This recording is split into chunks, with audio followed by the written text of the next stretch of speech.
내 이름은 이주인 시게오.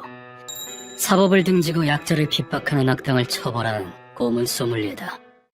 이 세상에는 자기밖에 모르는 이기적이고 어리석은 자들이 일정수 존재한다. 안녕하세요. 여기는 크유류가입니다. 오케이. 웃어. 남을 생각하지 않는 놈들에게 협동성 따위 있을 리가 없다.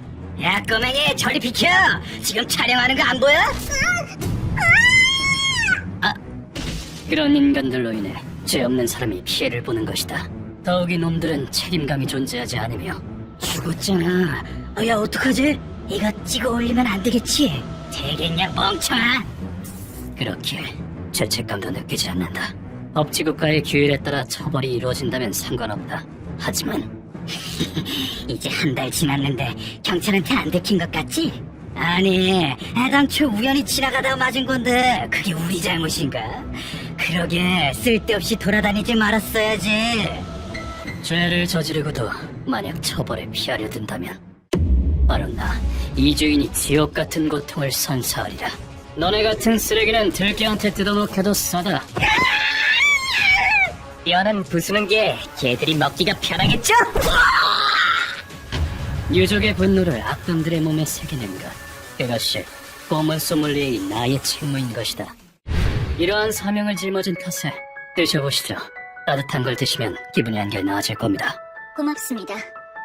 저마다의 사연을 지닌 사람들이 내 사무소를 찾아오고 난다. 눈앞의 부인 또한 마찬가지다. 어쩐 일로 저를 찾아오셨습니까? 웃기지도 않은 내기로 내 아들을 죽인 범인에게 합당한 벌을 내려주세요. 그 두 눈 깊은 곳에는 새카맣게 물든 증오와 원한이 서려 있었다. 의뢰인의 이름은 이마나카. 반년 전까지 외동아들과 함께 살았었다. 엄마, 다녀올게. 잘 다녀와. 몸 너무 혹사시키진 말고. 엄마, 나 오늘 야근이라 내일 올 거야. 싫어. 의사가 최대한의 조치를 했음에도 불구하고 말이다. 고통스러워하는 아들을 보니 의뢰인은 가슴이 찢어지는 심정이었다. 엄마 혼자 두고 죽으면 안 되는데. 우리 엄마 외로워서 어떡해. 내 아들, 제발 가지마. 안 돼. 아키노부 씨는 마지막까지 의뢰인을 걱정하며 숨을 거두었다고 한다. 아들의 장례식을 끝낸 뒤 의뢰인은 부조리한 현실에 분노했다. 그 착한 애가 왜 죽어야 하는 거지? 이건 말도 안 되는 일이야. 의뢰인은 경찰과 별개로 사건의 진상을 밝혀내기 위해 독자적으로 조사를 시작했다. 경찰의 말에 따르면 아키노부 씨는 직장과 가장 가까운 역에서 습격을 당했다고 했다. 죄송합니다. 역으로 가던 길에 뒤에서 누군가가 칼로 아키노부 씨를 찔렀다는 것이다. 범인은 용모, 연령, 심지어는 성별조차도 밝혀지지 않았다. 목격자를 찾습니다. 바로 여기서 제 아들이 살해당했습니다. 의뢰인은 사건이 일어난 현장에서 목격 정보를 모으기로 했다. 뭡니까? 안 사요. 하지만 정보를 모으는 건 여간 힘든 일이 아니었다. 역에서 목격 정보를 모으던 의뢰인은 한 여자 남자를 만나게 되었다.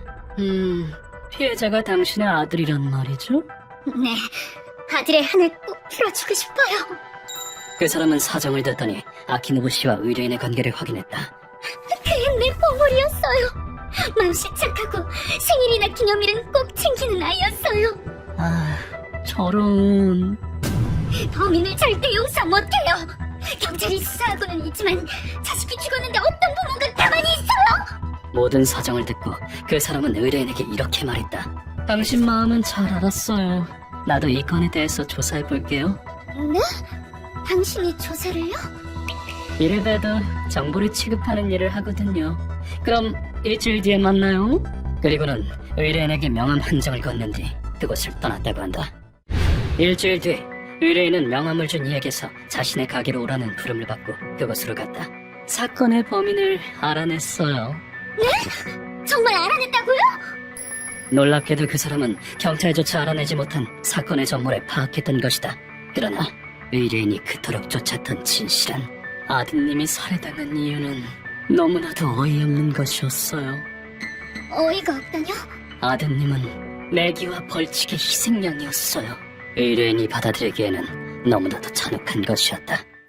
사건이 일어나기 일주일 전 손님, 죄송하지만 나가주십시오. 나가라고? 우리가 왜? 그날 아키노부 씨는 경비원으로서 한 깡패 집단에게 시설에서 나가달라고 요구했다. 놈들은 카트를 타고 놀거나 이거 스릴 넘치는데! 금연구역에서 담배를 피우는 등 민폐 행위를 저질렀다. 시설 안은 금연입니다. 부디 담배를 흡연구역에서. 싫은데! 거기까지 가기 귀찮아! 놈들은 거듭 당부받고도 말을 듣지 않았고 결국 점주의 지시에 따라 놈들을 시설에서 강제로 퇴장시키기로 한 것이다. 규칙을 어기는 분은 이 시설을 이용하실 수 없습니다. 나가주십시오. 거부하겠다면 경찰을 부르겠습니다. 그래, 나간다, 나가. 너, 두고 봐. 아키노부 씨는 놈들을 시설에서 쫓아내는 데 성공했다.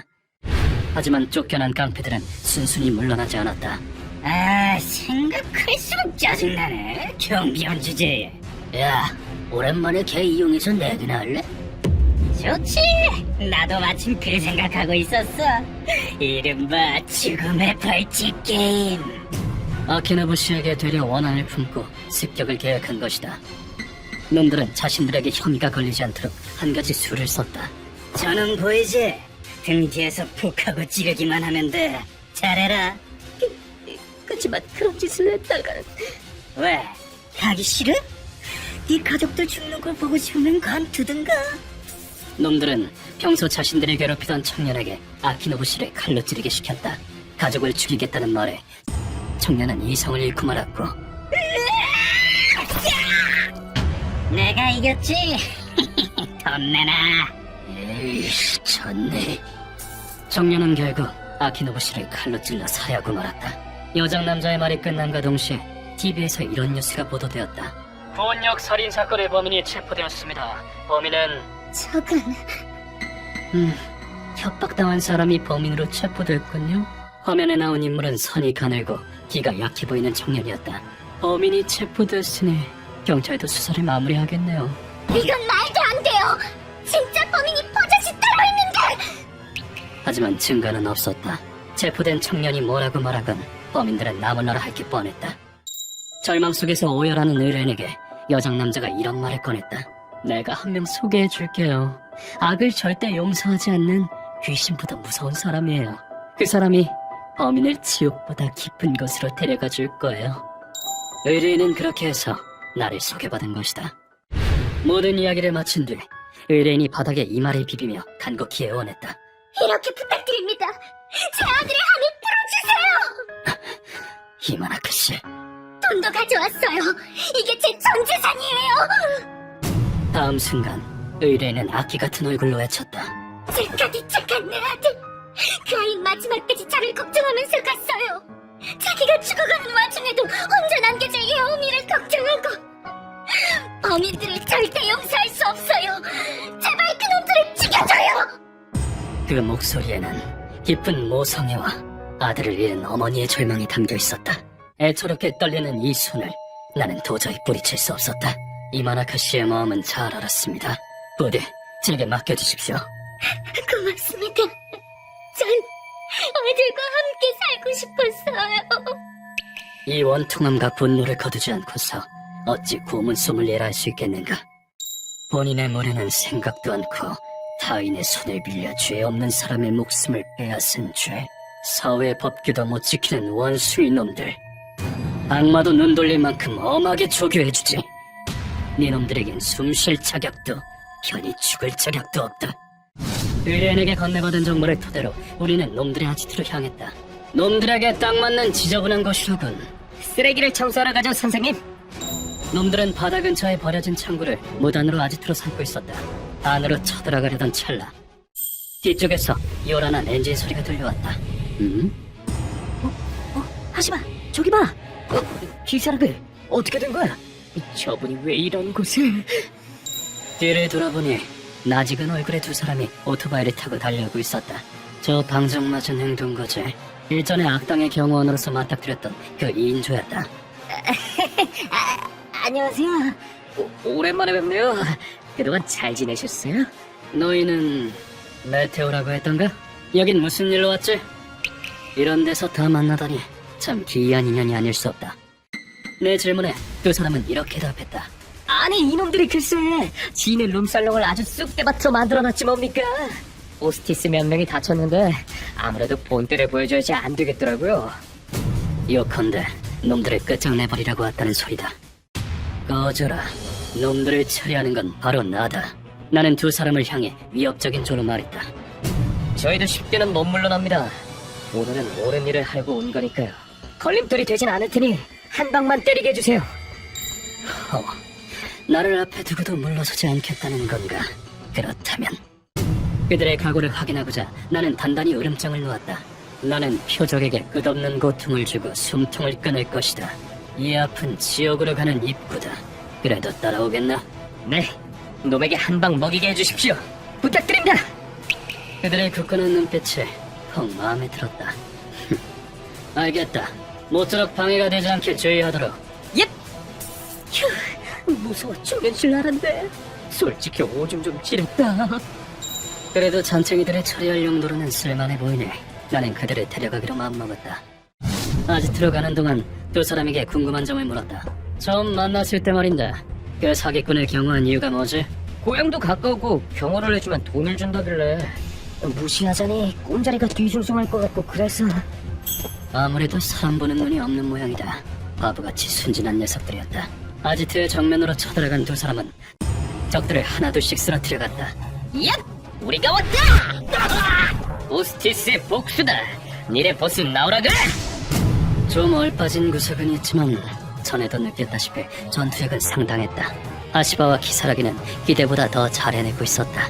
강하다. 대단한데요. 강자는 어디에나 있는 법이니까 우리도 긴장을 늦출 수 없겠구나. 루카와에게 좋은 자극이 된 것 같다.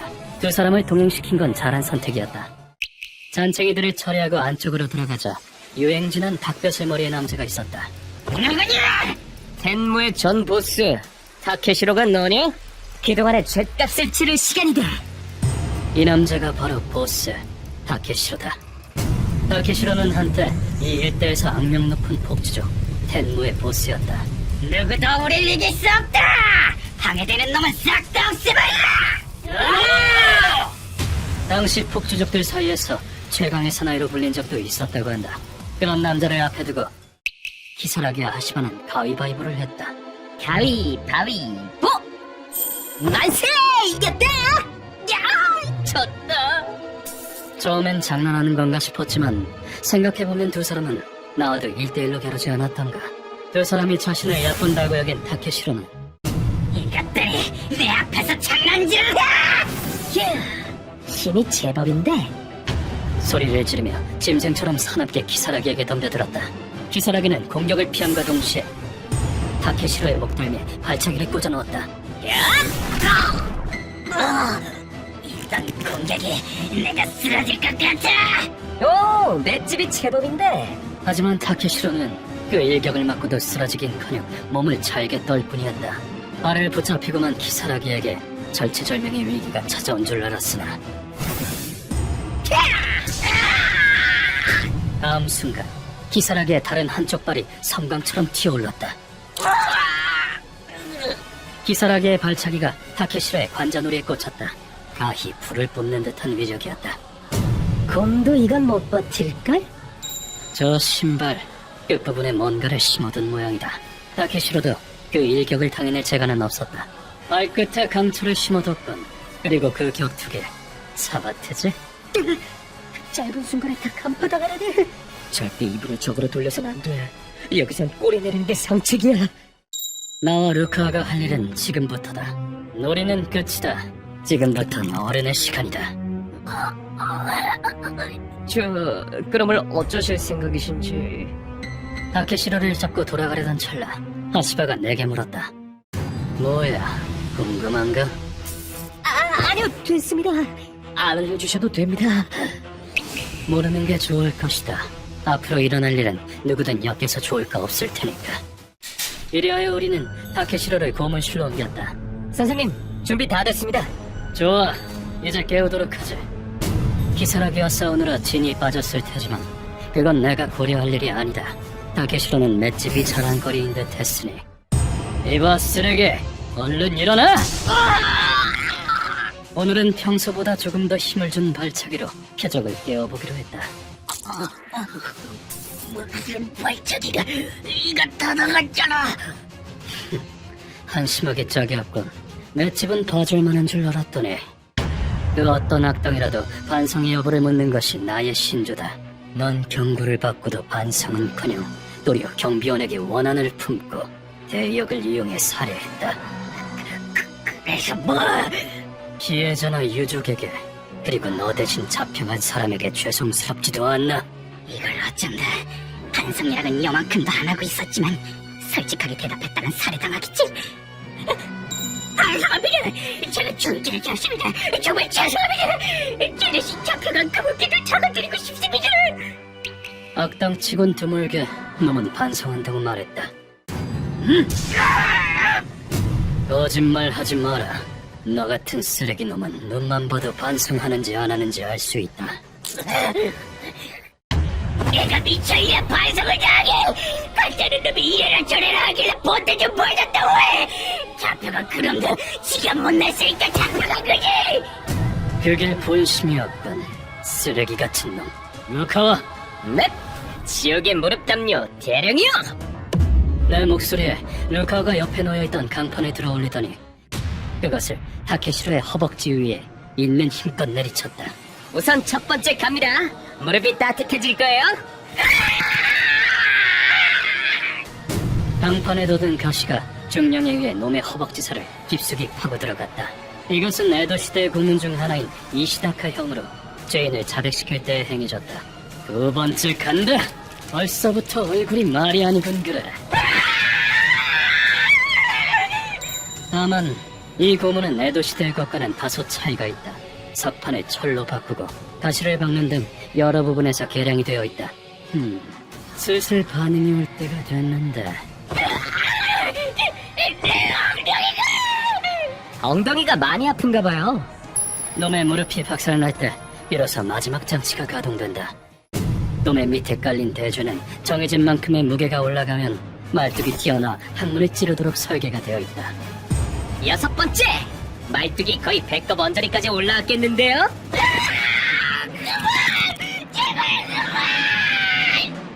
무게가 가중될 때마다 말뚝이 죄인의 몸을 깊숙이 꿰뚫게 되는 것이다. 여덟 번째 간판을 올리자 타케시로가 목숨을 구걸하기 시작했다. 이놈은 그만. 내가 이런 일을 겪어야 하는데. 이 장치는 평범한 말뚝 고무처럼 조정이 되어 있지 않으니 고통은 이루 말할 수 없을 것이다. 하지만 안타깝게도 내 대답은 정해져 있다. 너처럼 가짜는 놈을 왜 살려줘야 하는데 주제 파악을 못해도 유분수지. 계속 가보자고. 양발이 납작해지고 말뚝이 머리까지 올라올 때까지. 놈의 결말은 죽음뿐이다. 거기서 5장을 더 올려놓자 놈은 영영 입을 다물게 됐다. 이렇게 이번 의뢰는 마무리되었다. 그동안 내가 빼앗은 목숨만 몇 명이던가. 나도 언젠가 죗값을 치를 때가 오겠지. 거기다 최근 들어 누군가가 내 목숨을 노리고 있어. 그렇다 할지라도 피해자의 눈물에 거둘 수만이 있다면 나는 기꺼이 악마가 될 것이다.